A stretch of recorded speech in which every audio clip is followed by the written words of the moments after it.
Je suis Sébastien, le marketeur français, et pour cette étude de cas, j'accueille Olivier Roland, Bonjour. un invité de marque puisqu'il a réalisé de très beaux lancements orchestrés, à la fois pour un produit qui s'appelle Agir et Réussir, Oui. et un autre cours numérique qui s'appelle Blogueur Pro. Exactement. Alors toi qui as déjà fait plusieurs lancements, et avec une courbe qui va en croissant, quelle serait pour toi une, deux erreurs que ne doit pas commettre quelqu'un qui démarre et qui fait son premier lancement orchestré? Déjà, je pense que la toute première erreur, ce serait de se laisser impressionner par la technique en se disant c'est trop compliqué, il faut que je fasse des vidéos avec plein d'effets spéciaux comme dans les lancements que je peux voir aujourd'hui. Comme je vous l'ai dit, moi j'ai démarré avec juste email et article et ça suffit largement pour faire son premier lancement.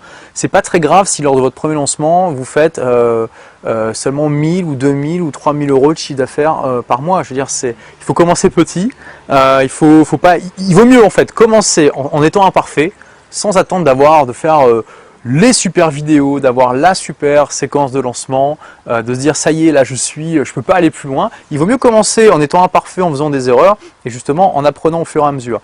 Et vous pouvez aussi très bien, ça peut arriver de faire un lancement qui marche pas aussi bien que vous voudriez, mais ce qui est extraordinaire avec un lancement orchestré, c'est que vous êtes branché sur votre marché, vous êtes connecté à vos prospects d'une manière absolument incroyable, qui est extrêmement puissante et que finalement beaucoup d'entreprises n'ont pas. Et la plupart des entreprises doivent payer très cher pour savoir ce qui se passe dans la tête de leurs prospects. Là, vous êtes en communication avec eux tout le temps, ils vous laissent des commentaires, ils vous envoient des emails, vous pouvez répondre, ils répondent au sondage, vous savez ce qui se passe dans leur tête. Si vous avez fait une erreur dans le positionnement de votre produit, dans l'offre de votre produit, dans son prix, vous allez le savoir, les prospects vont vous le dire et simplement vous ferez mieux au prochain lancement. Ouais. C'est ça qui est génial. Marché, en fait. Ouais. Voilà, en fait chaque lancement vous permet d'atteindre un niveau supérieur, il y a une sorte d'effet cliqué et si vous avez un blog, c'est également le cas parce que le trafic de votre blog va augmenter et ne va pas descendre, c'est très net sur les statistiques de trafic des livres pour changer de vie par exemple. C'est-à-dire tu fais un lancement, tu vois le graphique qui augmente. Voilà, le trafic augmente à cause de la notoriété, de tout l'effet de halo, de buzz qu'il y a autour de ce lancement-là.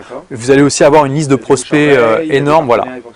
Exactement. Si les partenaires font de la promotion, vous allez développer votre liste email de manière importante. Vous pourrez ensuite diriger ces prospects vers votre blog. Et voilà, vous allez avoir votre trafic qui va augmenter comme ça. Et voilà, moi, dans mon cas, ça n'a jamais baissé. Et voilà, au fur et à mesure que vous faites des lancements, ça devient de mieux en mieux.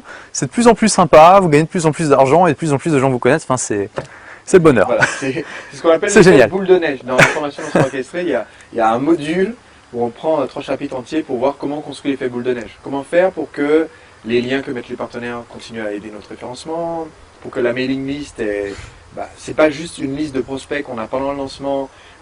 Et ça c'est une notion que certaines personnes ont, c'est un mot que je n'utilise jamais, c'est les mails de relance. Oui. Pour dire voilà, on va récupérer une liste de prospects, j'ai 100 prospects, je vais les relancer, les matraquer, les pauvres, jusqu'à ce que tout le monde s'en aille ou achète le produit. C'est pas une attitude qui, sur le long terme, a tendance à très bien fonctionner. Et donc, au contraire, on va pas les relancer, on va les recontacter, on va leur apporter davantage de valeur, donner des vidéos supplémentaires. Et voilà, on fait le lancement dans l'esprit de contribuer, de donner davantage. Donc oui, effectivement, l'erreur numéro 1 pour toi, ça serait de ne pas se laisser arrêter par... de se laisser impressionner par la technique. Voilà, il faut juste... Et de vouloir faire les choses de manière trop parfaite. Exactement. D'accord. Et donc, maintenant, s'il y avait un conseil que tu pourrais donner à quelqu'un qui est intéressé par les lancements orchestrés, qui se dit, voilà, je vais préparer mon premier lancement, j'hésite encore, quelle serait une piste que tu donnerais pour avoir le plus de chances de réussir sur son premier lancement? Bon alors, c'est simple, je vais vous donner un conseil. Alors, ils vont croire qu'on l'avait prévu avant, mais non, je vais vous dire, inscrivez-vous à la formation de Sébastien, parce que c'est ce gars-là, avec les tresses et tout, là, qui m'a tout appris. C'est grâce à lui que j'ai fait mon premier lancement orchestré, c'est grâce à lui que j'en suis là aujourd'hui. Et son contenu qu'il va vous donner est vraiment extraordinaire, il est génial. Si vous vous inscrivez à la formation et que vous appliquez, je pense que vous pouvez que réussir. Même si votre premier lancement n'est pas le grand succès auquel vous attendiez, de toute façon, vous allez apprendre de vos erreurs et continuer parce que la méthode est une méthode éprouvée qui a fonctionné, qui a prouvé qu'elle a fonctionné dans des centaines de marchés différents, aux États-Unis, en France et ailleurs. C'est une formule, véritablement, qui est répétable, que tout le monde peut apprendre. C'est un véritable process, donc voilà mon conseil, inscrivez-vous tout simplement à la formation lancement orchestré. Et ça me donne un petit peu ce qu'on appellerait des super pouvoirs.